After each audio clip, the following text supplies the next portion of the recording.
نحمدہ و نصلی علی رسول الکریم اعوذ باللہ من الشیطان الرجیم بسم اللہ الرحمن الرحیم۔ محترم مکرم سامعین السلام علیکم۔ پروفیسر عبدالقدوس چودھری آپ سے مخاطب ہے۔ تو میں نے ایک نو مسلم کی انتہائی ایمانفز کہانی پیش کرنی ہے۔ ہوا یہ کہ بر صغیر پاک و ہند میں شدی اور سنگٹن کی تحریکیں چل رہی تھیں اسلام کے خلاف، مسلمانوں کے خلاف۔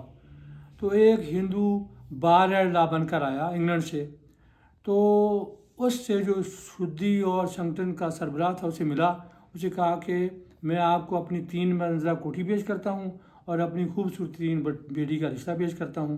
آپ کا کام اسلام کے خلاف اور مسلمانوں کے خلاف کتابیں لکھنا ہے۔ اور ضامن ہو گیا، اس کی شادی بھی ہو گئی، تو اس کو اللہ پاک نے 2 بیٹے بھی دے دیے۔ تو وہ تیسری منزل پر سردیوں میں اسلام کے خلاف کتاب لکھ رہا تھا۔ تو ظاہر ہے اسلام کے خلاف لکھنے کے لیے اسے اسلام کا مواد بھی پڑھنا پڑتا تھا۔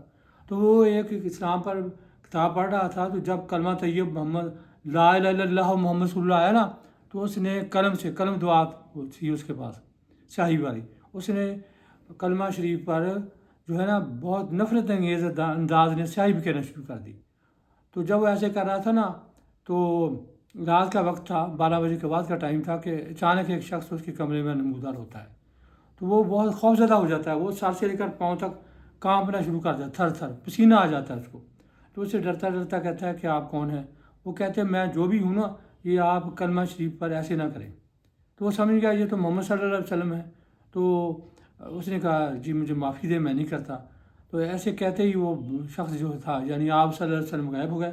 اور یہ بھی واضح ہے کہ اللہ پاک آج بھی جہاں چاہتے ہیں آپ صلی اللہ علیہ وسلم سے کام لیتے ہیں۔ تو یعنی اسے کہتے ہیں جاگتے میں دیدار ہوتا ہے آپ صلی اللہ علیہ وسلم کا۔ تو اس نے اسی وقت فوراً یہ فیصلہ کیا کہ وہ تو مسلمان ہو جائے گا۔ تو اس نے نہا دھو کر صاف ستھرے کپڑے پہنے، اور جب اذان کا وہ ویٹ کر رہا، صبح کی اذان کا انتظار کر رہا تھا، جیسی اذان کی آواز آئی وہ مسجد میں چلا گیا اور امام مسجد سے کہنے لگا کہ مجھے کلمہ پڑھاؤ۔ تو وہ امام مسجد سے ڈرنے لگا کہ یہ تو بڑے بندے کا داماد ہے، تو میری تو خیر نہیں۔ وہ کہنا آپ ڈرے نا، آپ مجھے کلمہ پڑھائیں، میں نے تو صبح کی ٹرین میں لاہور چلے جانا ہے۔ اسے کلمہ پڑھا دیا گیا اور وہ صبح کی ٹرین کے ساتھ جو ہے لاہور آ گیا۔ تو اسے 3 بندے دے دیے گئے، ایک اس کا گارڈ تھا، ایک اس کا جو تھا یعنی 2 بندے دیے گئے، ایک گارڈ تھا اور ایک اسے عالم دین دیا گیا جو اسے دین سکھاتا تھا۔ تو اس سے اللہ پاک نے کام لیا۔ اس کی اگلی کہانی جو ہے بعد میں بیان کریں گے۔ تو اس طرح اللہ پاک جسے چاہتا ہے اپنی ہدایت سے بھی نوازتا ہے۔ جزاک اللہ، اللہ حافظ۔